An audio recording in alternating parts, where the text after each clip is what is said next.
गीता 18 के श्लोक नंबर 62 में भगवान स्वयं कह रहे हैं कि अर्जुन उस परमेश्वर की शरण में जा जिसकी कृपा से परम शांति व शाश्वत स्थान अर्थात सतलोक को प्राप्त होगा। वो परमेश्वर कौन है, कहां है, कैसा है, जानने के लिए कृपया अवश्य सुनिए जगत गुरु तत्वदर्शी संत रामपाल जी महाराज के अमृत वचन।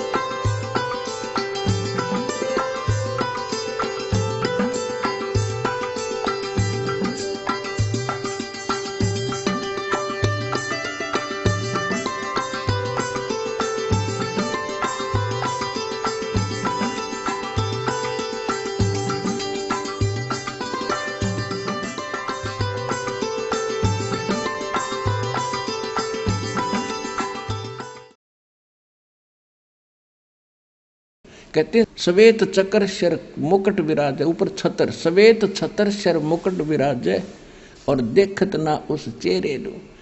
ये निराकार निराकार कह बकवास कर रहे हैं कि तुमने साधना ठीक मिली नहीं, भगवान वो दिखाई दिया नहीं जिसके सिर पर सफेद छतर है, सिर पर मुकुट है और सिंहासन पर विराजमान है। यही वेद बता रहे कि वो परमात्मा देखने में राजा के समान है, राजा की तरह बैठा हुआ मुकुट माकुट पहनकर।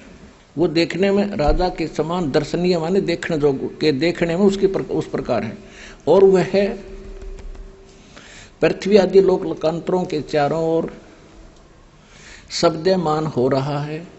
वह वर्णीय पुरुष को, वर्णीय माने अच्छी आत्मा को, श्रेष्ठ व्यक्ति को, जो दृढ़ भक्त है, जो दृढ़ भक्त है उसको पवित्र करता हुआ मिलता है, उसको आकर मिलता है। और जिस प्रकार विद्युत स्नेह वाले स्थानों को आधार बनाकर प्राप्त होता है। ओए होए, अब देखियो कितना स्पष्ट कर दिया वेद ने कि जैसे वो परमात्मा कबीर देव, वो सबकी रचना करने वाला, पाप नाश करने वाला वो परमात्मा राजा के समान देखने में मनुष्य दृश्य है। और वो वहां से चलकर आता है, अच्छी आत्मा को मिलता जो दृढ़ भक्त होते हैं, जो मालिक ने कह दिया डगमग नहीं हुए, वही उसी तरह चले।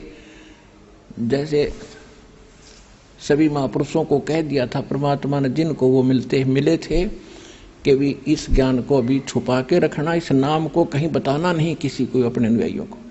तो इन सभी महापुरुषों ने कति गुप्त कर दिया, लिख दिया, लेकिन आगे छींट नहीं लगने दी। ये दृढ़ भगत थे, इनको गवाह बनाया। तो यहाँ ये स्पष्ट हो रहा है कि वो परमात्मा ऐसे आता है जैसे आकाशीय बिजली, आकाश की बिजली और कोई धातु विशेष पर गिरती है जहाँ उसका अट्रैक्शन होता है। पुराने समय में हम छोटे छोटे से जब कभी वर्षा होती थी, बिजली कड़कती थी और बाहर कोई बर्तन रह जाता था आंगन में, उस समय कांसी धातु के थाली बेले गिलास कटोरे होया करते थे, कांसी धातु के। अब तो वो रहे नहीं, कांसी धातु के बेले थाली रहते थे और कांसी धातु पर बिजली विशेषकर गिरती थी। तो हमारी दादी जी कहती थी कि इनको अंदर रख लो ना तो बिजली गिर जाएगी इन पे। तो यहाँ क्या बता रहा है कि जैसे बिजली, आकाशीय बिजली एक अपने स्नेह वाले स्थानों को आधार बनाकर गिरती है, ऐसे ही परमात्मा उन्हीं को मिलता है जो उसके प्रिय होते हैं, जो उनके मिलन जोग्य होते हैं। उन्हीं महापुरुषों को आकर भगवान मिलता है। जैसे बिजली गिरती है उसी स्थान पर, उसी धातु पर जिसका उसके प्रेम है, लगाव है, जो उसके अट्रैक्शन है। तो उन महापुरुषों को किन किन को मिले परमात्मा? उन दृढ़ भक्तों को आदरणीय धर्मदास साहिब जी को, आदरणीय मुल्कदास साहिब जी को, आदरणीय दादू साहिब जी को, आदरणीय नानक साहिब जी को, आदरणीय गरीबदास साहिब जी को, गांव छुरानी जिला जोजर हरियाणा वाले को, आदरणीय गीसादास साहिब जी गांव खेकड़ा जिला बागपत उत्तर प्रदेश वाले को, आदरणीय स्वामी रामानंद जी काशी वाले को। और वो परमात्मा आते किस लिए हैं ये देखो। ऋग्वेद मंडल नंबर 9 और सूक्त नंबर 82 हम पढ़ रहे हैं। इसका मंत्र नंबर 1 हमने पढ़ लिया, अब 2 पढ़ेंगे। हे परमात्मन, आप किस लिए आते? हे परमात्मन, उपदेश करने की इच्छा से आप, ओए होए, तत्व ज्ञान बताने की इच्छा से आप महापुरुषों को प्राप्त होते हो। ओए होए, आप अत्यंत गतिशील पदार्थ के समान, यानी बहुत स्पीड से हमारे आध्यात्मिक यज्ञों को प्राप्त होते हैं। और आप कबीर देव हैं। इन्होंने सर्वज्ञ कर दिया, बैठा दिया। आप कबीर साहब हैं, आप कबीर देव हैं, शुद्ध स्वरूप हैं। आप हमको सुख दें, प्रेम भाव को उत्पन्न करते हुए। आप सद स्वरूप हैं, हमारे पापों को दूर करके हे सोम, हे अमर परमात्मा, आप हमको सुख दें और प्रेम भाव को उत्पन्न करते हुए पवित्रता को उत्पन्न करें। स्पष्ट हो गया कि आप कबीर देव हैं, कबीर साहब हैं, और ज्ञान उपदेश देने के उद्देश्य के लिए ही आप यहाँ मिलते हो, आते हो।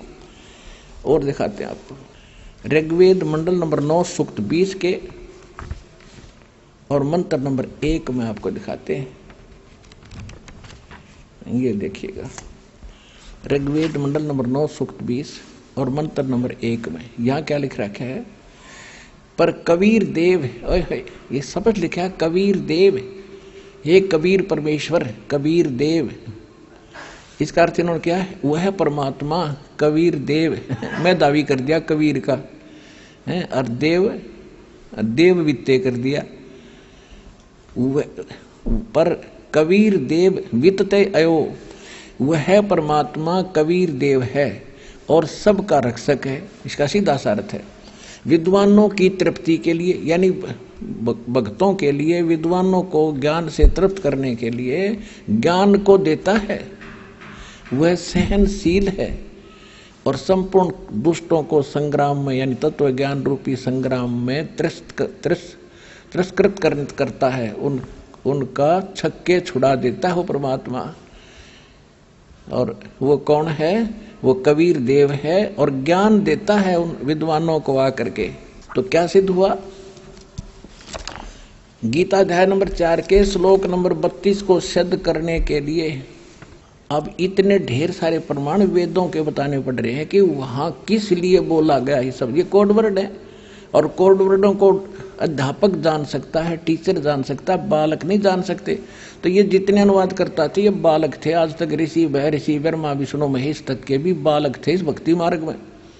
ये सत्कर मान लेना, आज सबके स्पष्ट हो जाएगा ये बात। अब ऋग्वेद मंडल नंबर 54 और सूक्त नंबर 3 में आपको दिखाते हैं। ऋग्वेद मंडल नंबर 9 सूक्त 54 54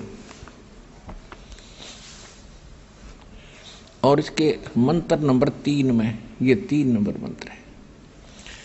सूर्य के समान जगत प्रेरक वह परमात्मा सोमदेव, सोम स्वभाव वाले और जगत प्रकाशक, वह परमात्मा जगत प्रकाशक है और विश्वानी पुनाने, सबको पवित्र करता हुआ भुवनो ऊपरी तिष्ठति, संपूर्ण ब्रह्मांडों के ऊर्ध्व भाग माने ऊपर में भी नहीं, वहां पर बैठा है। तिष्ठति माने विराजमान है, उड़ा बैठा है सब भवनों के ऊपर, सबके ऊपर स्वर्ग सतलोक के अंदर वो परमात्मा विराजमान है, वहां बैठा है। ठीक, और वहां से ये गति करके आता है। ये आपको ऋग्वेद मंडल नंबर 9 सूक्त 86 मंत्र 26 और 27 में स्पष्ट कर दिया कि वहां से चलकर आता है। और इसी प्रकार ऋग्वेद मंडल नंबर 9 सूक्त 82 मंत्र 2 में भी 1 में भी स्पष्ट हुआ।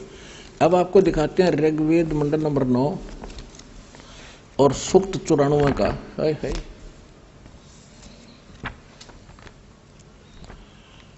अब ये देखिएगा 94 में ऋग्वेद मंडल नंबर 9 सूक्त 94 94 का और मंत्र नंबर ये यहां देखिएगा 1। इसमें है कि सूर्य के विषय में जैसे रश्मि प्रकाश करती हैं उसी प्रकार मनुष्यों की बुद्धियां अपनी अपनी उत्कृष्ट शक्ति के विषय में करती। यहाँ सीधा अर्थ यहाँ है कि वह परमात्मा जिस परमात्मा में सर्वोपरि बलों के समान सब बल है, वह परमात्मा कर्मों का अध्यक्ष होता हुआ और पवते मन सबको पवित्र करता है, कवियों की तरह आचरण करता हुआ। ये लिख रहे हैं कवियों की तरह आचरण करता हुआ सर्वदृष्टत्व पद के लिए वर्जम ने इंद्रियों के अधिकरण मन के समान अट बट खट और जो अधिकरण रूप है वो श्रेय धाम है बकवास करे। सीधा अर्थ है कि वो कवियों ने वर्जम, वो कवियों की तरह घूमता फिरता जाता आता रहता है, आचरण करता है और तत्व ज्ञान का प्रचार करता है। वर्ज माने जाना घूमना फिरना होता है, कवियों की तरह भोगता है घूमता फिरता है। ये भी स्पष्ट कर दूं आपको। अब वर्ज माने क्या होता है ये भी बता दें। पुण्यात्मा आप तो कति बालक हो, हमने तो आज तक ये मंडी मसाणी पूजी थी, जय गणेश देवा या हनुमान चालीसा पढ़े थे, ये वेद सुने थे, देखे नहीं थे आज तक। और आज आपका उंगलियां पर करा दूंगा, याद करा दूंगा आपको और स्पष्ट कर दूंगा हु इज गॉड।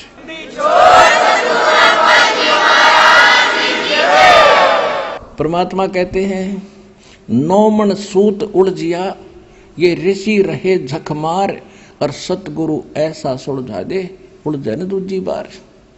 तो ऐसा सुलझा दूंगा किसी ने कोई उलझा नहीं सकता। कलयुग के अंदर सब पार होंगे जो भक्ति करेंगे।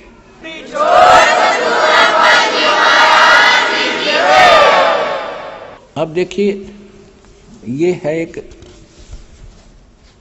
डिक्शनरी है, शब्दकोश, हिंदी संस्कृत हिंदी कोश। ये है वामन शिवराम आपटे, ये इसके संग्रह करता है और ये यहाँ से छपा है। और अब हम इसके चलते हैं 993 पृष्ठ पे। यहाँ पर वर्ज शब्द है, वर्ज माने जाना चलना प्रगति करना है और विदा होना, ये जाना अर्थ जाना है, जाना चलना प्रगति करना। और यहां देखना कि घूमना फिरना, वर्जनम माने घूमना फिरना, निर्वासित देश निकालना, यात्रा करना। वर्जम माने वर्जनम माने घूमना फिरना भी होता है, जाना होता है, आना नहीं होता इसका अर्थ। अब देखिएगा हमने ऋग्वेद फिर पढ़ रहे हैं, वह शब्द कोश रख दिया, हम ऋग्वेद पर आगे हैं और पृष्ठ नंबर ऋग्वेद मंडल नंबर 9 सूक्त 94 के हम मंत्र नंबर 1 को पढ़ रहे हैं। ये मंत्र नंबर 1 है। इसमें यहाँ इन्होंने अनुवाद में गड़बड़ करी है। कवियन वर्जम ने, ये इकट्ठा ही करना था अर्थ, वह कवियों की तरह आचरण करता हुआ, वर्जम माने घूमता फिरता है। और ऋग्वेद मंडल नंबर 9 सूक्त 96 के 16 से लेकर 20 तक तो कंसेप्ट क्लियर कर दिया कि वो परमात्मा अपनी कबीर वाणी के द्वारा, अपने कबीर वाणी के जब शिशु रूप में प्रकट होता है परमात्मा, और धीरे धीरे जब बड़ा होता है, यानी उस दूसरी प्रकार की जो लीला करता है प्रत्येक युग में, तब जो धीरे धीरे बड़ा होता है तो अपनी वाणी के द्वारा उस तत्व ज्ञान को लोकोक्तियों के माध्यम से दोहों के माध्यम से बोलता है, जिस कारण से एक प्रसिद्ध कवियों में से भी एक कवि की उपाधि प्राप्त करता है। इससे पहले आपको ऋग्वेद मंडल नंबर 9 सूक्त 95 का और मंत्र नंबर 2 और दिखा देता हूं। ये देखिएगा, ऋग्वेद मंडल नंबर 9 सूक्त 95 का और मंत्र नंबर ये 2 क्या कहता है। वह है पूर्वोक्त परमात्मा, वो पहले जिसके विषय में कहा गया है, साक्षात्कार को प्राप्त हुआ वाक द्वारा। वाक माने वाणी के द्वारा मुक्ति मार्ग को, मुक्ति मार्ग की प्रेरणा करता है। अपनी वाणी के द्वारा बोल बोल कर उस मोक्ष मार्ग को बताता है। वह जिसके विषय में पहले बताया जा रहा है, वह पूर्वोक्त परमात्मा साक्षात्कार को प्राप्त हो, यानी यहाँ प्रगट होकर, सज्जान माने अपने यहाँ प्रगट होकर अपनी वाणी के द्वारा, वाक के द्वारा मुक्ति मार्ग को प्रेरणा करता है, मुक्ति मार्ग की प्रेरणा करता है। और क्या बताया है, जैसा कि नौका के पार लगाने के लिए, जैसा कि नौका के पार लगाने के लिए लगाने के समय में नाविक प्रेरणा करता है, और सब देवों का देव वो पूर्ण परमात्मा, गुहानी माने गुप्त, नामा आविष्करणोति, वो गुप्त नाम यानी गुप्त मंत्र, वो गुप्त नामों को का आविष्कार करता है। इन नाम संज्ञा कर दी ने एक तरह के, वो गुप्त नाम का नाम लिख दो को प्रकट करता है। और वाणी रूपी यज्ञ के लिए सिद्ध सदा स्पष्ट कर दिया कि अपने मुख से वो बोलता है, अपनी वाक द्वारा, वाणी द्वारा बोलता है, और सब देवों का देव वो पूर्ण परमात्मा गुप्त नाम आविष्करणोति, नाम को का आविष्कार करता है, प्रकट करता है। और परमात्मा कहते हैं, जिस नाम को कोई नहीं जानता, उन नाम भक्ति के नामों को, मोक्ष के मार्ग को, उस नाम को स्वयं आके बताता है। और परमात्मा कहते हैं कबीर साहब, सो हम शब्द हम जग में लाए, सार शब्द हमने गुप्त छपाए। आज तक सोहम मंत्र किसी वेद में नहीं, किसी पुराण में नहीं, किसी उपनिषद में नहीं, किसी गीता में नहीं। तो ये सिद्ध हो गया कि वो कबीर नामक परमात्मा सतलोक में रहता है, वहां से चलकर आता है और अपनी वाणी के द्वारा उस तत्व ज्ञान का प्रचार करता है, और गूढ़ रहस्य और गुप्त मोक्ष मार्ग को, उन मंत्रों को भी वही आविष्कृत करता है, वही उसको सार्वजनिक करता है, उनकी खोज करके हमें देता है। इति सिद्धम, कबीर परमात्मा ने जो ज्ञान दिया है वो श्रेष्ठ और फाइनल है। अब उस परमात्मा ने जो ज्ञान दिया है, वो ज्ञान और वो मोक्ष मार्ग क्या है, स्पष्ट हो गया, वेदों से प्रमाणित हो गया कि कबीर देव, कबीर साहब वो परमात्मा है जो अपने मुख कमल से वाणी बोलता है।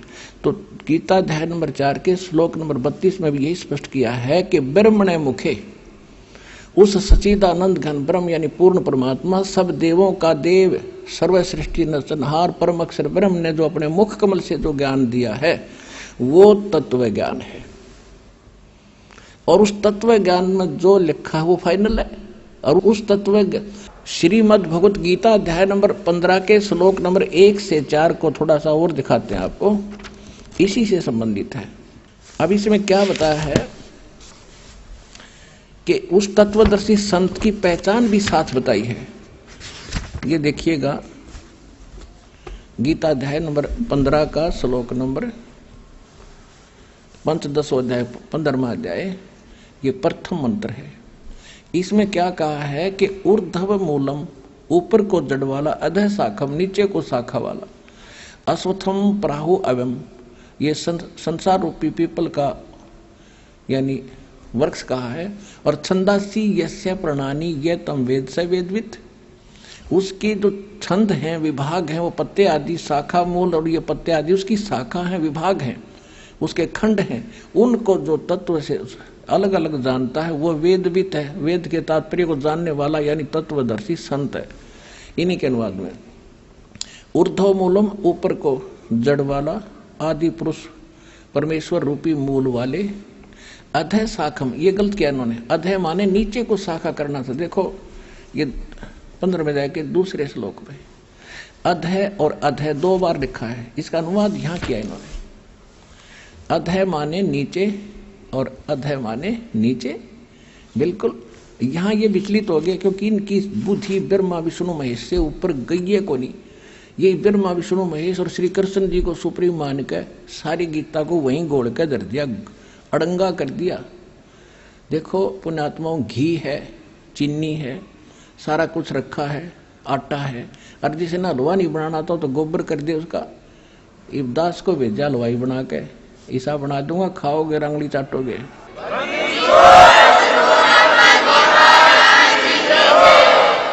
ये देखिएगा इन सदग्रंथों में क्या रहस्य भरा है कि ऊपर को जड़, ऊर्ध्व मूलम अधः शाखम, सीधी सी बात है। ये देखिएगा, ऊर्ध्व मूलम ऊपर को जड़ और नीचे को तीनों गुण रूपी शाखा वाला, ये एक संसार रूपी वृक्ष का एक चित्र जानिए, देखिएगा। ये है ऊपर को जड़, ऊर्ध्व मूलम अधः शाखम। गीता ज्ञान दाता ने केवल इतना हिंट दिया कि ऊपर न जड़, नीचे को तीनों गुण रूपी शाखा वाला एक संसार रूपी वृक्ष है। और जो संत इसके सारे विभाग बता देगा, स वेदवित, वो तत्वदर्शी संत है। और 600 वर्ष पहले परमात्मा आए थे, जैसा वेद बताते हैं, गीता बताती है कि अपने मुख कमल से वो यथार्थ ज्ञान बताते हैं, सूक्ष्म वेद बताते हैं, वो गूढ़ रहस्य बताते हैं। तो उसमें वो एक संत की भूमिका भी करते हैं और कवियों की तरह वो वाणी बोलने के करके एक प्रसिद्ध कवि की भी पदवी प्राप्त करता है, लेकिन वो होता है भगवान। तो 600 वर्ष पहले भगवान ने स्वयं बताया था एक तत्वदर्शी संत की भूमिका करते हुए अपनी सच्चिदानंद घन ब्रह्म की वाणी में। कहते अक्षर पुरुष एक पेड़ है, सरपुरुष वा की डारे, तीनों देवा शाखा है, भाई पात रूप संसार। परमेश्वर स्वयं आकर बता गए थे 600 वर्ष पहले इस गीता के ज्ञान को सिंपल लैंग्वेज में, कि ऊपर को जड़, अक्षर पुरुष एक पेड़ है जो जमीन से बाहर दिखाई देता, उसको पेड़ बोलते हैं। और मूल बतानी छोड़ गए भगवान, क्योंकि यहाँ कोई अधिकारी आ जाता है, मंत्री आकर खड़ा हो जा, वो कह दे मैं फलाना मंत्री हो, भाई ठीक है, खड़ा रहे होगा, और उसके साथ कोई गनमैन और आ जाने कटियो, भाई मंत्री जी आए हैं, अच्छा आओ जी, बैठो जी। तो इसलिए परमात्मा ने अपने को छुपा कर रखा, अरिदास को भेज दिया कि सारे राष्ट्रपतियों के राष्ट्रपति आगे कबीर भगवान, सब भगवानों के भगवान, सब देवों के देव, अनंत कोट ब्रह्मांड का एक रति निभार, सतगुरु पुरुष कबीर हैं, कुल के सिरचना।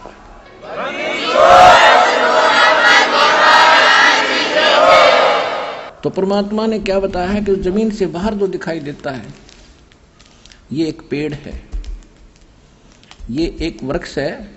ये अब ये बताया है कि अक्षर पुरुष एक पेड़ है, सरपुरुष यानी ज्योत निरंजन वा की डार, और तीनों देवा शाखा है, भाई पात रूप संसार। ये मूल कौन है? ये परम अक्षर ब्रह्म है, ये पूर्ण परमात्मा है। और ये है कौन? ये देखिएगा, ये अनंत कोट ब्रह्मांड का एक रति नहीं भारे, सतगुरु पुरुष कबीर हैं ये कुल के सृजनहार। हम सुल्तानी नानक तारे, दादू को उपदेश दिया, जात दुलाहा भेद न पाया, यू काशी महे कबीर हुआ। अब ये है वो परम अक्षर ब्रह्म,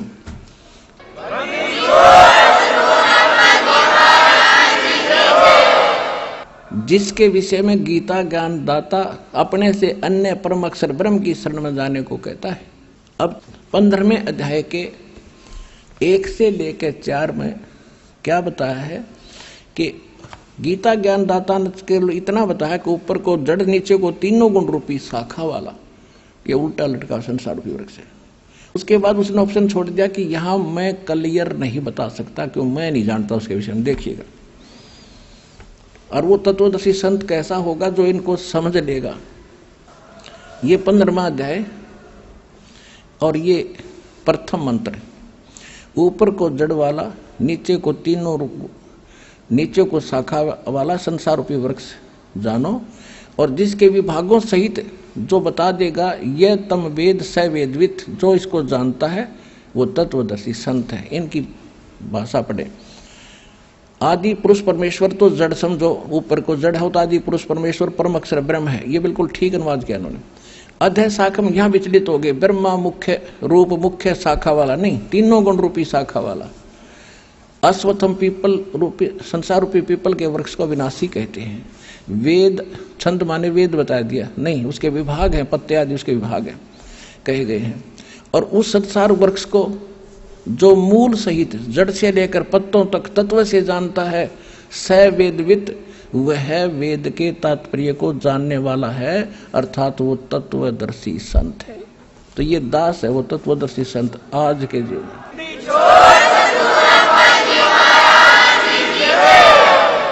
अब इसमें लास्ट अक्षर भी इतना पढ़ेंगे हम, अध्याय नंबर 15 का श्लोक नंबर 4 पढ़ेंगे।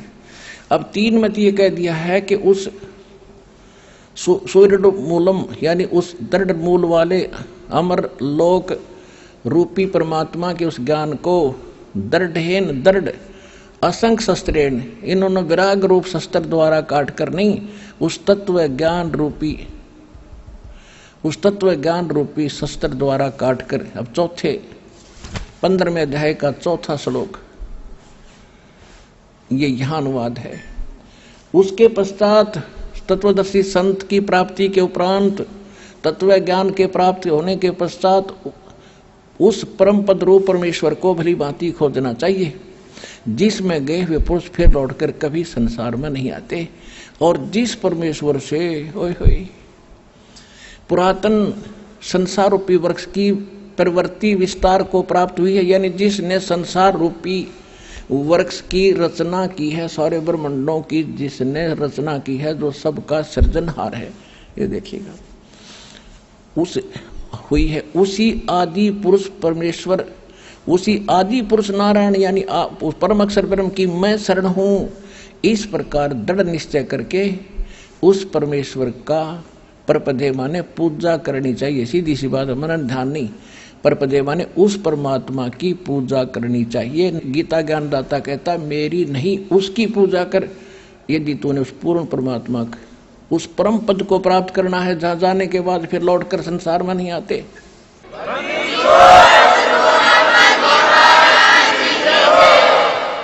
अब वो कौन से मंत्र हैं?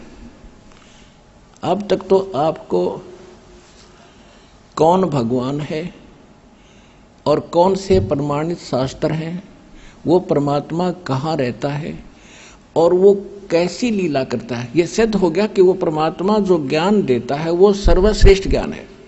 और यदि उस ज्ञान से वेद और गीता मिलती है तो सही है, वो उस सूक्ष्म वेद का ही अंश है। उनसे हटकर जो ज्ञान है, पुराणों में जो ज्ञान है, वो ऋषि विशेष का अपना ज्ञान है। उपनिषद क्या है? जैसे कठोपनिषद है, मांडुक्य उपनिषद है, वो मांडुक्य नाम के ऋषि ने जैसी साधना करके डले ढोकर जो अनुभव किया, उसने जो लिखा वो उसका अपना अनुभव है। यदि वो वेद ज्ञान से नहीं मिलता तो वो उसके घर का है, यूजलेस है।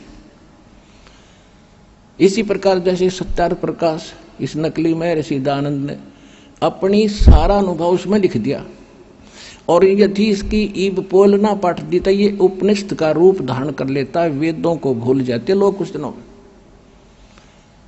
तो ये वेद ज्ञान से जो नहीं मिलता वो उसकी अपनी सोच है, वो गलत है, यूजलेस है, व्यर्थ है। अब सिद्ध कर दिया कि सूक्ष्म वेद इज कंप्लीट स्पिरिचुअल नॉलेज। सब वेद बताते हैं, श्रीमद् भगवत गीता बताती है कि वो स्पिरिचुअल कंप्लीट स्पिरिचुअल नॉलेज वो कंप्लीट गॉड ही आकर बताता है अपने मुख कमल से। अब आपको दिखाते हैं,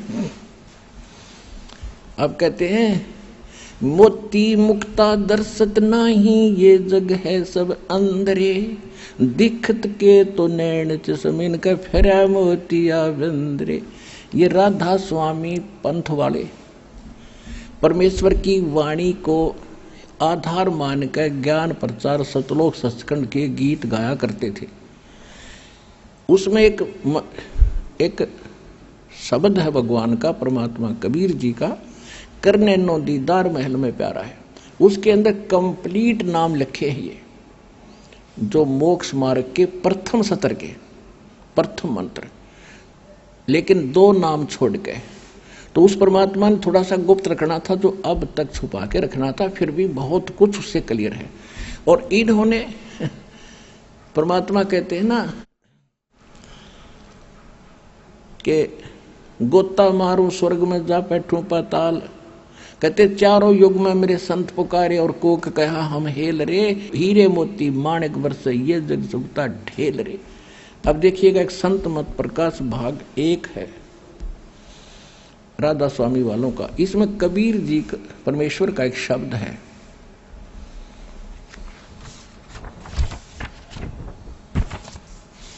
संत मत प्रकाश भाग 1, और ये महाराज सावण सिंह जी के वचनों का संग्रह है।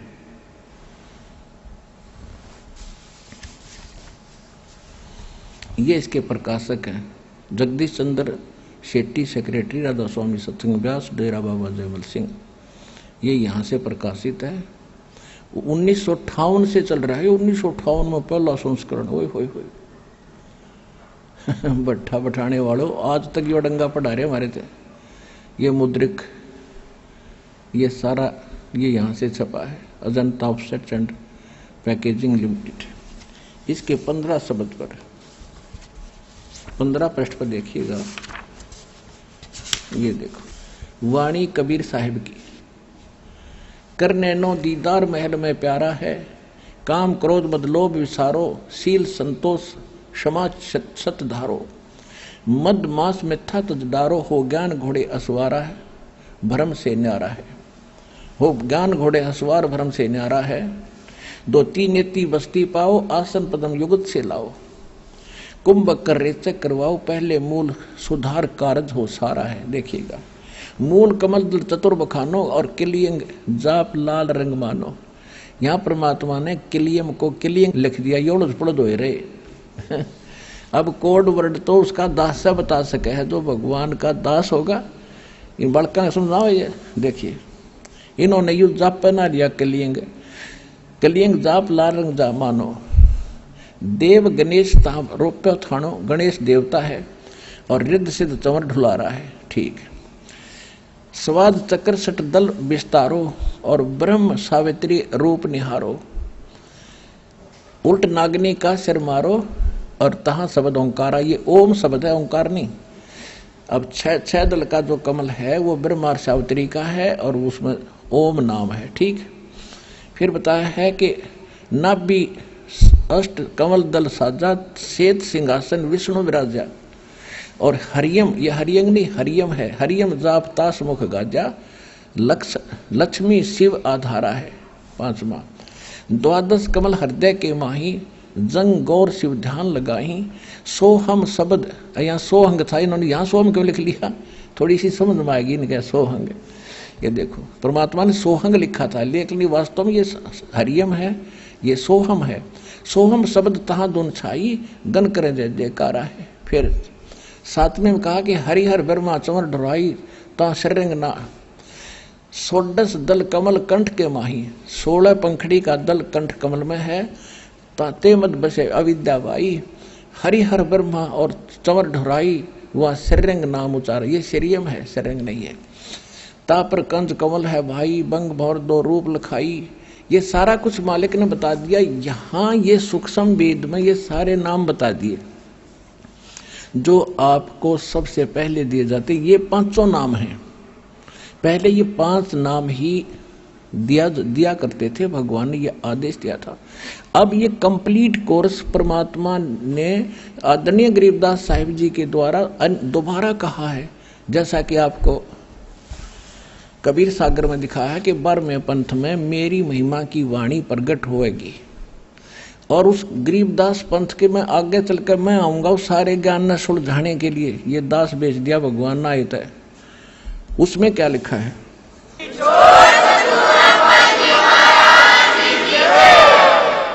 अब देखो, इनकी अकल पर पर्दा पड़ रहा था। कबीर साहब की वाणी पढ़ा करते, ये और इस शब्द को तो राधा स्वामी पंथ वाले कति आधार मान कर चल रहे थे, और उससे का आधार से अगम लोग अनामी लोग सारे उनने सुन रखे थे। तो उसमें क्या लिखा है लास्ट में पढ़ेंगे हम, जो अपने मतलब का आज हमारे विषय में जो संबंधित है।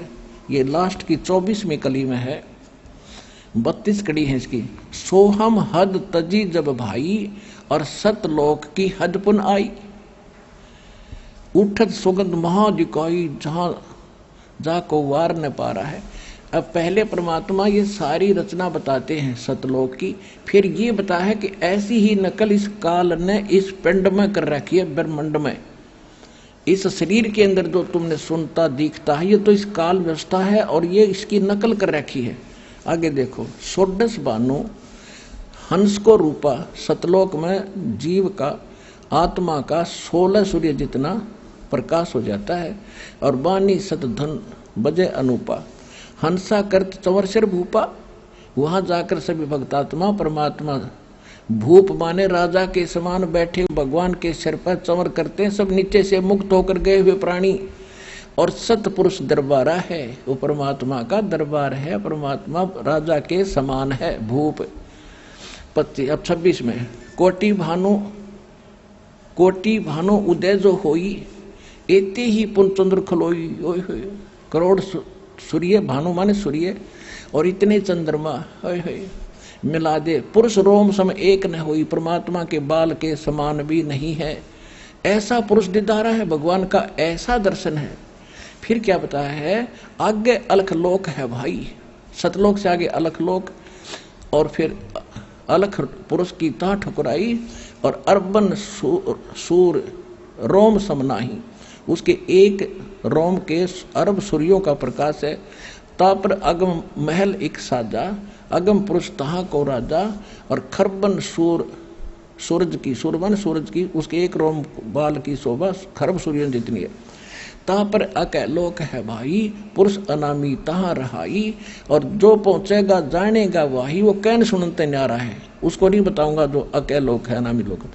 अब 30 में क्या कहा कि काया भेद किया निर्वारा, ये सब रचना पिंड मझारा, और माया अवगत जाल पसारा, सो कारीगर भार्या है। ओए होए, अब परमात्मा कहते मैंने जो ऊपर बताए हैं ये ऊपर हैं, लेकिन इसने नकली इस पिंड में, शरीर में भी, इस ब्रह्मांड में भी बना रखा है, और ब्रह्मांड का ही सारा चित्र शरीर में दिखाई देता है। जो इसमें तुम धुन सुनते हो ये काल की धुन है, इससे पार है वो धुन जो वास्तविक धुन, इससे बाहर है। देखो अब क्या कहते हैं, काया भेद किया निर्वारा, ये सब रचना पिंड मझारा। ओए होए, माया दुर्गा अवगत का जाल पसारा, सो कारीगर भारा है। फिर क्या बताया है, आदि माया की नहीं चतुराई दुर्गा ने, और झूठी बाजी पिंड दिखाई, शरीर में ब्रह्मांड में दिखाई, और कहा कि अवगत रचना रची अंड माही, उस परमात्मा की ऊपर ऐसी रचना, और वो इस पिंड अंड में। अब जैसे अब देखिएगा एक ब्रह्मांड क्या है, ये एक ब्रह्मांड का चित्र है, ये एक ब्रह्मांड है, एक ब्रह्मांड, और इसकी शेप जो है एलिपिकल है, अंडे कैसी, इसको अंड भी कहते हैं, ये ऐसी है, ऐसे अंडे जैसी, और इसको अंड भी कहते हैं, इसको ब्रह्मांड भी कहते हैं। और इसमें जो कुछ अब सारा शरीर में दिखाई देता है इसलिए इसको पिंड भी कहते हैं, शरीर को पिंड कहते हैं। अब देखना इसमें कैसे झूठी रचना कर रखी है, ये एक ब्रह्मांड है। अब नीचे ये 7 लोक है, तल अतल अवतल पाताल, ये सारे, और ये पृथ्वी लोक, ये शिव का लोक, ये विश्व ब्रह्मा का लोक, ये विष्णु जी का लोक, और ये स्वर्ग और नरक, ये धर्मराज का लोक है, ये शपथपुर, ये एक ब्रह्म लोक है। ये ब्रह्म लोक जहाँ ये काल रहता है, ये इतना ब्रह्म लोक है, इतना ये ब्रह्मलोक है। और यहाँ परमात्मा का एक गुप्त स्थान है, इसको किसी को नहीं पता। और ये त्रिकुटी पर आकर परमात्मा, यहाँ त्रिकुटी पर आकर के, यहाँ एक बहुत बड़ा शहर सा बना हुआ है, और यहाँ आकर के ये सब रहते हैं। परमात्मा का भी यहाँ एक ऑफिस है, कार्यालय, दरबार है। तो इस ब्रह्मलोक में ये है एक ब्रह्मलोक, एक ब्रह्मांड के अंदर एक ब्रह्मलोक है, जहाँ दुर्गा पुराण में कहा है कि उसको प्राप्त हो जाते हो ब्रह्मलोक में रहता है। ये हो ब्रह्मलोक, इसको महास्वर्ग भी कहते हैं। यह देखिए, ये महान इंद्र का द्वीप यानी ये महास्वर्ग है। इसके ऊपर नकली सतलोक, नकली अलखलोक, नकली अगम और अनामी लोक इस काल ने दुर्गा के द्वारा धोखा देने के लिए इस पिंड में, अंड में, ब्रह्मांड में बना रखी है। ये इससे क्लियर हो। और परमात्मा इससे पार है। ये देखिएगा, सरपुरुष और अक्षर पुरुष, जैसे गीता अध्याय नंबर 17 के श्लोक 23 में 3 मंत्र हैं। ओम तत्सत, ओम ब्रह्म का, सरपुरुष का, और तत् ये अक्षर पुरुष का, और सत ये परम अक्षर पुरुष का यानी पूर्ण परमात्मा का। गीता अध्याय नंबर 15 के श्लोक नंबर 16 और 17 में 3 पुरुष हैं, एक सरपुरुष, एक अक्षर पुरुष, एक परम अक्षर पुरुष। 16वें श्लोक में, गीता अध्याय नंबर 15 के 16वें श्लोक में 2 पुरुषों की जानकारी है, सरपुरुष और अक्षर पुरुष, और इनके बारे में कहा कि दोनों नाशवान हैं और इनके अंतर्गत जितने प्राणी हैं उनकी भी जन्म मृत्यु होती है। जीवात्मा तो किसी की मरती नहीं, वो तो विषय अलग है। फिर 15वें अध्याय के 17वें श्लोक में कहा है कि उत्तम पुरुषत्वन्य परमात्मा इति उदाहरतः यह लोक तरम आविष्य विवर्ती अवैश्वर है। वो परमात्मा परम अक्षर ब्रह्म तो इनसे अलग है। गीता अध्याय नंबर 17 के श्लोक नंबर 23 में कहा है कि उस सच्चिदानंद घन ब्रह्म के पाने का ओम तत्सत इति निर्देश ब्रह्मण त्रिविद समर्थ है, नथिंग एल्स। उस परमात्मा के पाने का केवल 3 मंत्र का जाप है, उस परम अक्षर ब्रह्म के पाने का, और यही परमात्मा इसमें बता रहे हैं और सभी संत प्रमाणित कर रहे हैं। अब आपने ये देखा एक ब्रह्मांड, ये जो ब्रह्मांड आपने देखा था, ये देखिएगा, ये जो ब्रह्मांड आपने देखा था, अब ये ब्रह्मांड, अब ये समझो एक इसके 21 ब्रह्मांड है सरपुरुष के। ये देखिएगा, अब ये स्थिति आ गई।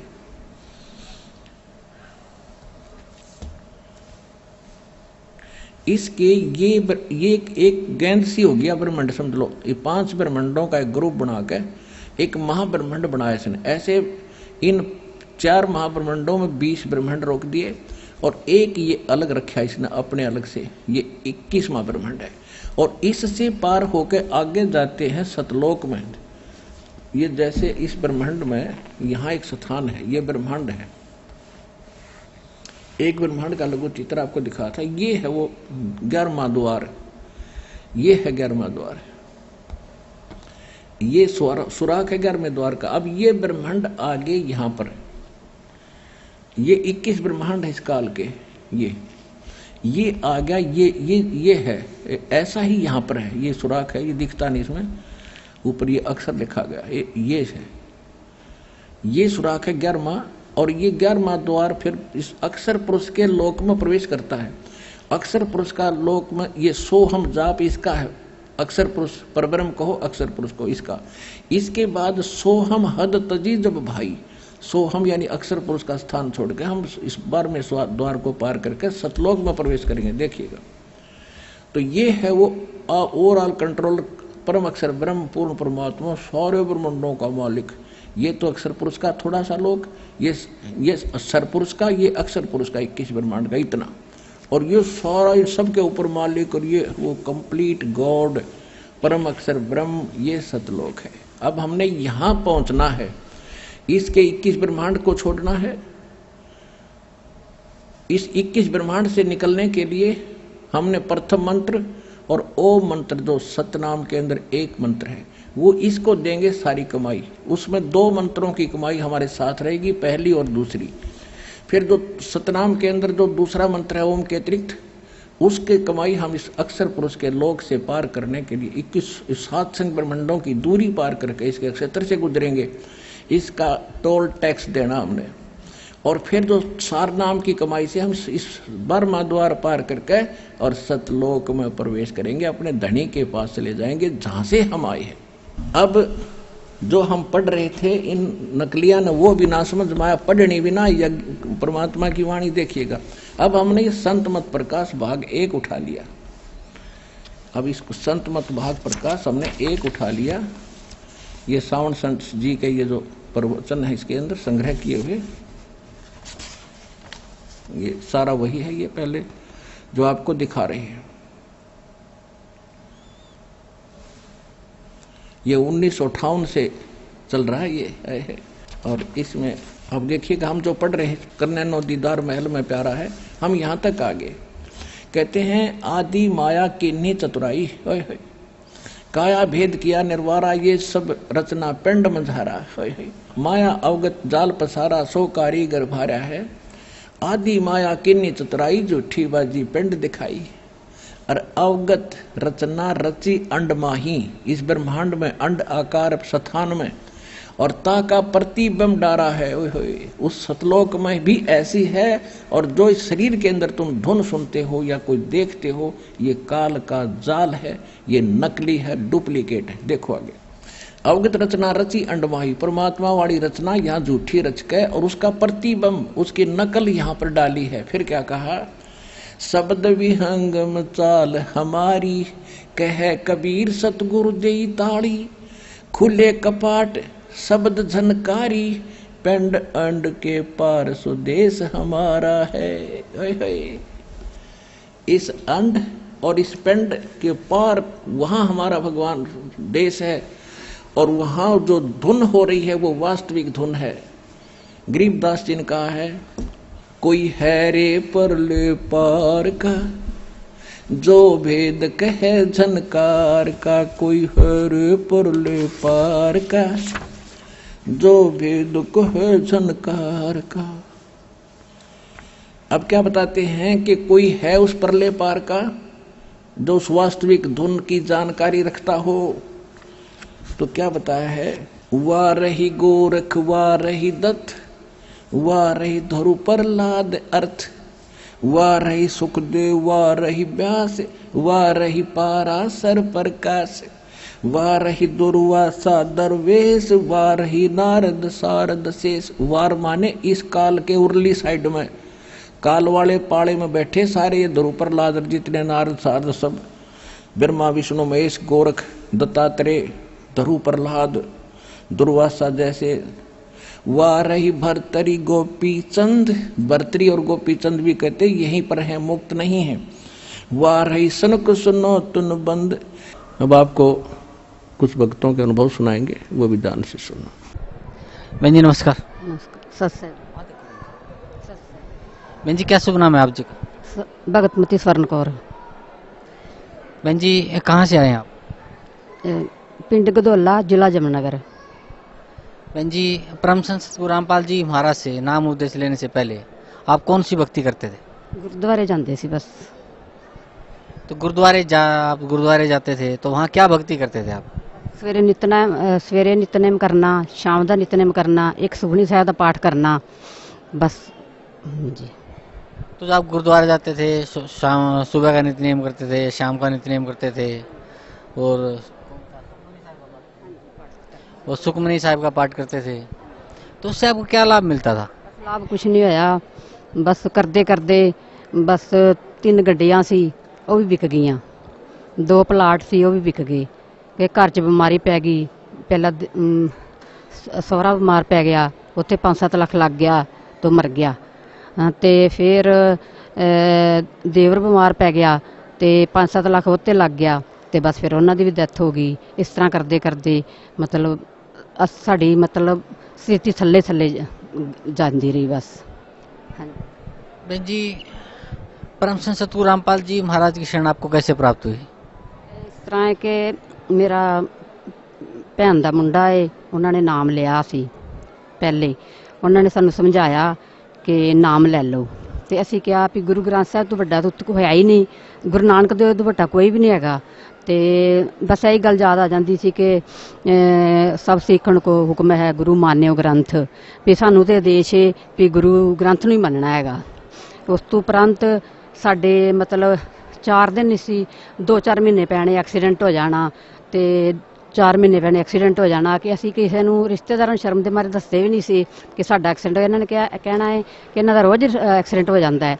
जदों 5वां 6वां एक्सीडेंट बहुत जबरदस्त होया, बहुत जबरदस्त हो के मेरा सारा ही मतलब मेरी बेटी तो मैं जा रही सी, बराड़े मेरे पेके ने, तो मैं उत्थे गई सी ते उत्थे मेरी भरजाई छोटी ने नाम लिया होया सी, ते गुरु जी दी मतलब जोत लांदी सी। पहले समझाया मैनू भी तुसी ना, मेरे भणेवे ने ਭੈਣ ਦੇ ਮੁੰਡੇ ਨੇ ਵੀ ਨਾਮ ਲੈ ਲੈ ਕੇ ਮਾਸੀ ਜੀ ਪਤਾ ਨਹੀਂ ਪ੍ਰਮਾਤਮਾ ਨੇ ਕਹਾਇਆ ਕਿ ਤੇਰੀ ਉਮਰ ਨਾ ਬਹੁਤ ਘੱਟ ਏ, ਤੇਰੀ ਨਾ ਉਮਰ 45 ਸਾਲ ਏ। ਮੇਰੇ ਮਤਲਬ ਉਹ ਪਹਿਲੇ ਥੋੜਾ ਬਹੁਤ ਹੱਥ ਦੇਖ ਲੈਂਦੇ ਸੀ, ਹੁਣ ਤੇ ਨਾਮ ਲਿਆ ਉਹਨਾਂ ਨੇ ਤੇ ਹੁਣ ਤੇ ਨਹੀਂ ਦੇਖਦੇ, ਪਹਿਲੇ ਨਾਮ ਤੋਂ ਪਹਿਲਾਂ ਉਹਨਾਂ ਨੇ ਸਾਡੇ ਘਰ ਆਏ, ਸਾਡੇ ਸਾਰੇ ਪਰਿਵਾਰ ਦਾ ਉਹਨਾਂ ਹੱਥ ਦੇਖਿਆ ਤੇ ਬੱਚੇ ਕਹਿਣ ਲੱਗੇ ਮੰਮੀ ਤੂੰ ਹੀ ਹੱਥ ਦਿਖਾ ਲੈ, ਕਹਿੰਦੇ ਮਾਸੀ ਜੀ ਤੁਹਾਡੀ ਉਮਰ ਬਹੁਤ ਘੱਟ ਏ। ਤੇ ਮੈਂ ਕਿਹਾ ਕੋਈ ਗੱਲ ਨਹੀਂ, ਉਮਰ ਘੱਟ ਜਾਣਾ ਤੇ ਹੈ ਹੀ ਏ, ਪੱਕਾ ਘਰ ਤੇ ਉਹੀ ਏ, ਇੱਥੇ ਬੈਠ ਤੇ ਰਹਿਣਾ ਨਹੀਂ। ਤੇ ਇੰਨਾ ਨਹੀਂ ਸੀ ਪਤਾ ਸਾਨੂੰ ਕਿ ਪੱਕਾ ਘਰ ਸਾਡਾ ਸਤਲੋਕ ਏ ਜਿੱਥੋਂ ਅਸੀਂ ਆਏ ਹੋਏ ਹਾਂ। ਇੱਥੋਂ ਫੇਰ ਬਸ ਮੇਰੇ ਭਣੇਵੇਂ ਨੇ ਮਤਲਬ ਦਿੱਤੀਆਂ, ਕਿਤਾਬਾਂ ਵੀ ਦਿੱਤੀਆਂ, ਜਾ ਕੇ ਮੈਂ ਆਪਣਾ ਘਰ ਰੱਖ ਦਿੱਤੀਆਂ, ਸਾਲ ਪਈਆਂ ਰਹੀਆਂ। ਦੇਖੋ ਕਾਲ ਨੇ ਏਡੀ ਬੁੱਧੀ ਭ੍ਰਿਸ਼ਟ ਕੀਤੀ ਸੀ ਕਿ ਮੈਂ ਹਰ ਇੱਕ, ਮੇਰੇ ਪਿਤਾ ਜੀ ਗਿਆਨੀ ਸੀ, ਮੈਂ ਹਰ ਕਿਤਾਬ ਪੜ੍ਹਦੀ ਸੀ, ਜੋ ਵੀ ਮੈਨੂੰ ਧਾਰਮਿਕ ਕਿਤਾਬ ਲੱਭਦੀ ਸੀ, ਕਿਸੇ ਦੇ ਘਰ ਵੀ ਜਾਣਾ ਮੈਂ ਕਿਤਾਬ ਉਹ ਚੁੱਕ ਕੇ ਨਾ ਪੜ੍ਹਨ ਲੱਗ ਜਾਂਦੀ ਸੀ, ਧਾਰਮਿਕ ਕਿਤਾਬ ਕੋਈ, ਪਰ ਉਹ ਕਿਤਾਬ ਮੈਂ ਨਾ ਸਾਲ ਨਹੀਂ ਪੜ੍ਹੀ ਹੈ। ਘਰ ਕਿਤਾਬਾਂ ਪੜ੍ਹੀਆਂ ਰਹੀਆਂ। ਸਾਲ ਬਾਅਦ ਤੋਂ ਬਾਅਦ ਜਦੋਂ ਮੈਨੂੰ ਕਿਹਾ ਵੀ ਨਾਮ ਲੈ ਲਾ, ਮੈਂ ਕਿਹਾ ਵੀ ਮੈਂ ਤੇ ਨਾ ਬੱਚਿਆਂ ਦੀ ਸ਼ਾਦੀ ਕਰਕੇ ਨਾ ਫਿਰ ਨਾਮ ਲਵਾਂਗੀ, ਵਾਅਦਾ ਕੀਤਾ ਮੈਂ ਕਿਹਾ ਮੈਂ ਨਾ ਪ੍ਰਮਾਤਮਾ ਸਤਿਗੁਰੂ ਰਾਮਪਾਲ ਜੀ ਦਾ ਨਾਮ ਜ਼ਰੂਰ ਲਵਾਂਗੀ, ਪਰ ਮੈਂ ਬੱਚੇ ਵਿਆਹ ਕੇ। ਕਹਿੰਦੇ ਤੇਰੀ ਨਾ ਉਮਰ ਘੱਟ ਏ ਬਹੁਤ ਏ, ਮੈਂ ਤੈਨੂੰ ਪਹਿਲੇ ਵੀ ਕਿਹਾ ਸੀ। ਪਰ ਜਦੋਂ ਮੇਰਾ ਐਕਸੀਡੈਂਟ ਹੋਇਆ ਮੈਂ 45 ਸਾਲ ਦੀ ਹੋ ਗਈ। 45 ਸਾਲ ਦੀ ਜਿਸ ਦਿਨ ਹੋਈ ਮੇਰਾ ਐਕਸੀਡੈਂਟ ਇੰਨਾ ਮਤਲਬ ਬਹੁਤ ਜ਼ਬਰਦਸਤ ਹੋਇਆ। ਮੇਰੀ ਬੇਟੀ ਨਾਲ ਸੀ, ਮੇਰੀ ਬੇਟੀ ਨੂੰ ਖਰੋਂਚ ਤੱਕ ਨਹੀਂ ਆਈ ਹੈਗੀ, ਪਰ ਮੇਰਾ ਸਾਰਾ ਸਰੀਰ ਟੁੱਟ ਗਿਆ। 3 ਵੀਲਰ ਜਿਹੜਾ ਸੀ ਮੇਰਾ 10 ਮਿੰਟ ਮੇਰੇ ਉੱਤੇ ਚੱਲਦਾ ਰਿਹਾ। ਤੇ ਉਸ ਦਿਨ ਦੀ ਗੱਲ ਹੈ, ਜਿਸ ਦਿਨ ਮੇਰਾ ਐਕਸੀਡੈਂਟ ਹੋਇਆ ਨਾ, ਉਸ ਦਿਨ ਮੈਂ ਆਪਣੀ ਭਰਜਾਈ ਦੇ ਘਰੋਂ ਪ੍ਰਣਾਮ ਕਰਕੇ ਆਈ ਸੀ। ਗੁਰੂ ਤੇ ਆਸਥਾ ਹੈ ਸੀ, ਦਿਲ ਕਰਦਾ ਸੀ, ਪਰ ਤੁਹਾਨੂੰ ਪਤਾ ਲੋਕਾਚਾਰੀ ਕਿ ਸਾਨੂੰ ਕਹਿੰਦੇ ਨੇ ਕਿ ਸਰਦਾਰਾਂ ਨੂੰ ਨਾਮ ਕਿਧਰੇ ਨਹੀਂ ਲੈਣਾ ਚਾਹੀਦਾ, ਗੁਰੂ ਗ੍ਰੰਥ ਨਾਲ ਜੁੜੇ ਰਹਿਣਾ ਚਾਹੀਦਾ। ਦੇਖੋ ਮੈਂ ਇੱਕ ਪ੍ਰਣਾਮ ਕਰਕੇ ਆਈ ਤੇ ਮੈਨੂੰ ਪ੍ਰਮਾਤਮਾ ਕਬੀਰ ਸਾਹਿਬ ਨੇ ਮੇਰੀ ਜ਼ਿੰਦਗੀ ਬਖਸ਼ੀ। ਫਿਰ ਮੇਰੀ ਨਾ ਬੁੱਧੀ ਨੇ ਕੰਮ ਕੀਤਾ ਕਿ ਉਹ ਅੱਜ ਮੈਂ 45 ਸਾਲ ਦੀ ਹੋ ਗਈ, ਅੱਜ ਮੇਰੀ ਜ਼ਿੰਦਗੀ ਖਤਮ ਸੀ। ਜੇ ਮੈਂ ਪ੍ਰਣਾਮ ਨਾ ਕਰਕੇ ਆਂਦੀ ਅੱਜ ਮੈਂ ਖਤਮ ਹੋ ਜਾਣਾ ਸੀ, ਕਿ ਮੈਨੂੰ ਸਾਰਾ ਮੇਰਾ ਸਿਰ ਟੁੱਟ ਗਿਆ ਹੈ ਕਿ ਪਿੰਡ ਦੇ ਵਿੱਚ ਮਤਲਬ ਧੁੰਮ ਪੈ ਗਈ ਕਿ 5 ਮਿੰਟ ਕਿ 10 ਮਿੰਟ ਜੀਵੇਗੀ, ਕਿ ਉਹਦਾ ਬਚਣ ਦਾ ਕੋਈ ਚਾਂਸ ਨਹੀਂ ਹੈਗਾ, ਕਿ ਮੇਰਾ ਸਿਰ ਮੁੱਖ ਬਚਿਆ ਹੋਇਆ ਸੀ, ਬਾਕੀ ਸਿਰ ਮੇਰਾ ਸਾਰਾ ਟੁੱਟਾ ਪਿਆ ਸੀ, ਬਿਲਕੁਲ ਕੜਕੜ ਵੱਜਦਾ ਸੀ ਮੇਰੇ। ਜਿੱਥੇ ਮੈਨੂੰ ਮਾੜਾ ਜਿਹਾ ਪਕੜ ਕੇ ਬਿਠਾਉਂਦੇ ਸੀ ਤੇ ਮੈਂ ਮਤਲਬ ਚੀਕਾਂ ਮਾਰਦੀ ਸੀ, ਰੋਂਦੀ ਸੀ, ਬੜਾ ਬੁਰਾ ਹਾਲ ਕਰਦੀ ਸੀ। ਉਸ ਤੋਂ ਉਪਰੰਤ ਫਿਰ ਮੈਨੂੰ ਉੱਥੇ ਹਸਪਤਾਲ ਜਾਇਆ ਗਿਆ ਤੇ ਡਾਕਟਰ ਕਹਿਣ ਲੱਗੇ ਕਿ ਤੇਰੀ 6 ਮਹੀਨੇ ਦਵਾਈ ਚੱਲੇਗੀ ਕਿ ਫਿਰ ਤੂੰ ਤਾਂ ਠੀਕ ਹੋਏਗੀ। ਤੇ ਇਧਰੋਂ ਮੇਰੇ ਦੀਦੀ ਤੇ ਮੇਰੇ ਜੀਜਾ ਜੀ ਚਲੇ ਗਏ, ਕਹਿੰਦੇ ਮੇਰੇ ਮਤਲਬ ਸਾਰੇ ਰਿਸ਼ਤੇਦਾਰ ਚਲੇ ਗਏ ਕਿ ਐਕਸੀਡੈਂਟ ਬਹੁਤ ਜ਼ਬਰਦਸਤ ਹੋਇਆ ਸੀ। ਤੇ ਮੇਰਾ ਜਿਹੜਾ ਜਿਹਨੇ ਮੇਰੇ ਭੈਣ ਦੇ ਮੁੰਡੇ ਨੇ ਕਿਹਾ ਸੀ ਸਾਲ ਪਹਿਲਾਂ ਨਾਮ ਲੈ ਲੈ, ਉਹ ਵੀ ਕਹਿਣ ਲੱਗਾ ਫਿਰ ਰਿਸ਼ਤੇਦਾਰ ਦੁਖੀ ਤੇ ਹੁੰਦੇ ਹੀ ਨੇ ਵੀ ਇੰਨਾ ਜ਼ਬਰਦਸਤ ਮਤਲਬ ਐਕਸੀਡੈਂਟ ਹੋਇਆ ਹੈ, ਤੇ ਤੈਨੂੰ ਕਿਹਾ ਸੀ ਨਾਮ ਲੈ ਲੈ, ਤੇ ਤੈਨੂੰ ਇਹ ਤੇਰਾ ਐਕਸੀਡੈਂਟ ਤੇਰੇ ਨਹੀਂ ਸੀ ਹੋਣਾ ਹੈਗਾ, ਕਿਉਂਕਿ ਉਹਨਾਂ ਨੂੰ ਤਾਂ ਗਿਆਨ ਸੀ, ਉਹਨਾਂ ਨਾਮ ਲਿਆ ਸੀ, ਉਹਨਾਂ ਨੂੰ ਪਤਾ ਸੀ ਪ੍ਰਮਾਤਮਾ ਕਬੀਰ ਉਮਰ ਵਧਾ ਦਿੰਦੇ ਨੇ, ਤੇ ਜੇ ਜ਼ਿਆਦਾ ਕਸ਼ਟ ਹੈ ਤਾਂ ਥੋੜੇ ਕਰਕੇ ਟਾਲ ਦਿੰਦੇ, ਉਹਨਾਂ ਨੂੰ ਪੂਰਾ ਗਿਆਨ ਸੀ। ਪਰ ਮੇਰੀ ਬੁੱਧੀ ਨੇ ਕੰਮ ਨਹੀਂ ਕੀਤਾ ਹੈਗਾ। ਉਸ ਤੋਂ ਬਾਅਦ ਮੈਂ ਕਿਹਾ ਵੀ ਮੈਂ ਤੇ ਹੁਣ ਨਾ ਆ ਗਏ, ਕਹਿੰਦੇ ਪ੍ਰਣ ਕਰ ਲੈ। ਮੇਰੇ ਜੀਜਾ ਜੀ ਮੇਰੀ ਦੀਦੀ ਕਹਿਣ ਲੱਗੇ ਵੀ ਪ੍ਰਣ ਕਰ ਲੈ ਕਿ ਤੁਹਾਡੀ ਸਿਸਤੀ ਵੀ ਥੋੜੀ ਕਮਜ਼ੋਰ ਹੋ ਗਈ ਏ, ਇੰਨਾ ਪੈਸਾ ਕਿੱਥੋਂ ਲਾਓਗੇ, ਕਿ 5-5 ਦਿਨਾਂ ਬਾਅਦ ਡਾਕਟਰ ਨੇ ਕਿਹਾ 5-5 ਦਿਨਾਂ ਬਾਅਦ ਆਣਾ ਪਏਗਾ, ਕਿ ਅਸੀਂ ਦਾਖਲ ਨਹੀਂ ਕਰ ਸਕਦੇ, ਕਿਉਂਕਿ ਸਾਰਾ ਮੇਰਾ ਸਿਰ ਟੁੱਟਾ ਪਿਆ ਸੀ। ਤੇ ਮੈਂ ਅੰਦਰੋਂ ਅੰਦਰ ਹੀ ਪ੍ਰਣ ਕੀਤਾ, ਮੈਨੂੰ ਇਹ ਆਰਤੀ ਦੇ ਕੇ ਆਈ।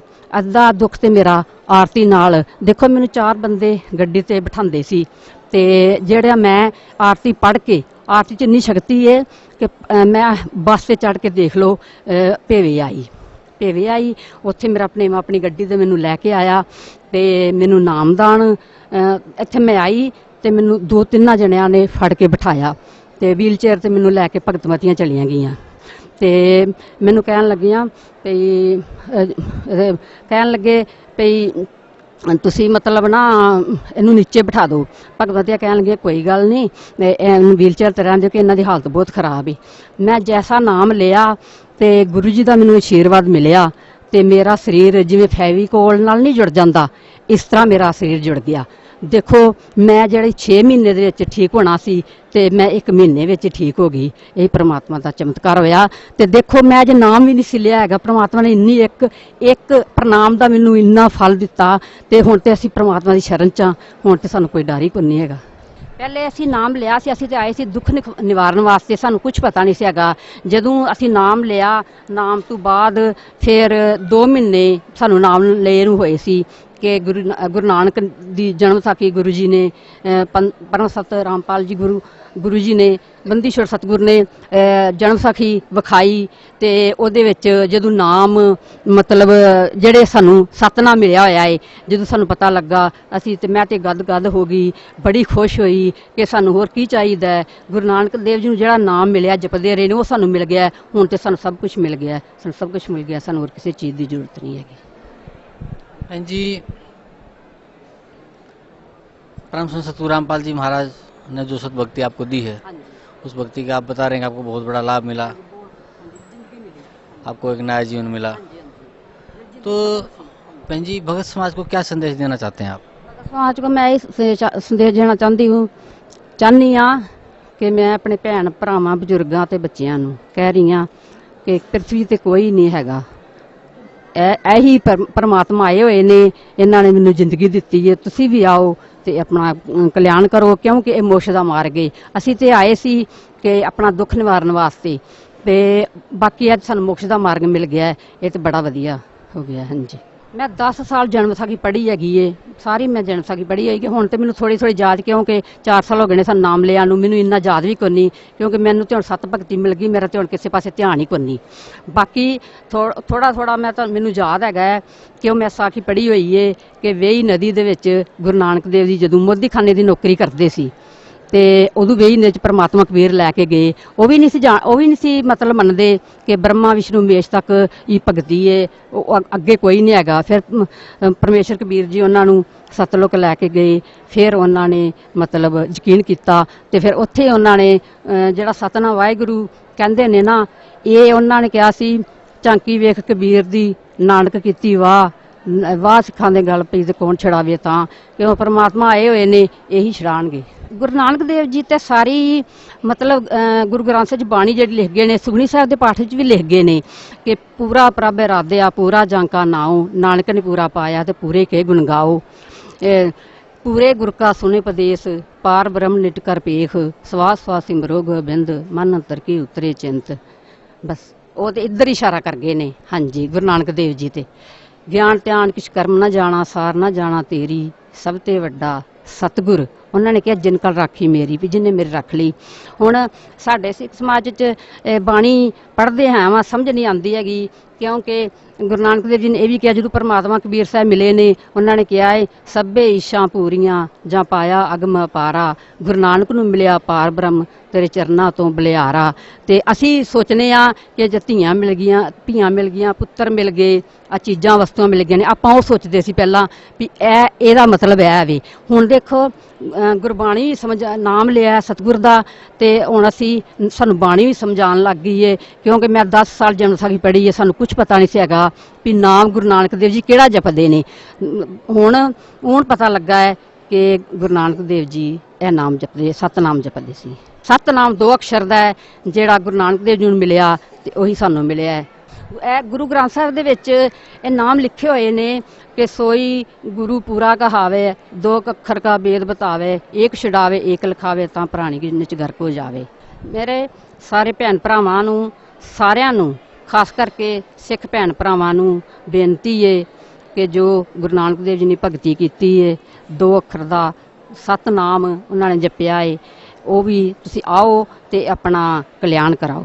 ਉਹ ਸਤਨਾਮ ਸਤਿਗੁਰੂ ਰਾਮਪਾਲ ਜੀ ਮਹਾਰਾਜ ਜੀ ਦਿੰਦੇ ਨੇ, ਤੇ ਆਓ ਆਪਣਾ ਕਲਿਆਣ ਕਰਾਓ। ਇਸ ਪ੍ਰਿਥਵੀ ਤੇ ਹੋਰ ਕੋਈ ਨਹੀਂ ਹੈਗਾ, ਜਿੱਥੇ ਮਰਜ਼ੀ ਭਟਕ ਲਓ, ਕਿਧਰੇ ਵੀ ਨਹੀਂ ਹੈਗਾ, ਇਹੀ ਹੈ ਮੁਕਤੀ ਦਾ ਦਰ। ਅਸੀਂ ਤੇ ਆਏ ਸੀ ਦੁੱਖ ਨਿਵਾਰਨ ਵਾਸਤੇ ਕਿ ਸਾਡਾ ਦੁੱਖ, ਸਾਡੇ ਇਹ ਕੰਮ ਹੋ ਜਾਣਾ, ਸਾਡੇ ਕੰਮ ਹੋ ਜਾਣ, ਕਿ ਸਾਨੂੰ ਤੇ ਮੋਕਸ਼ ਮਾਰਗ ਮਿਲ ਗਿਆ ਹੈ, ਸਾਨੂੰ ਸੱਚਾ ਸਤਿਗੁਰ ਮਿਲ ਗਿਆ ਹੈ, ਸੱਚਾ ਸਤਿਗੁਰ ਮਿਲ ਗਿਆ ਹੈ। धन्यवाद आपका बहन जी, बहुत बहुत।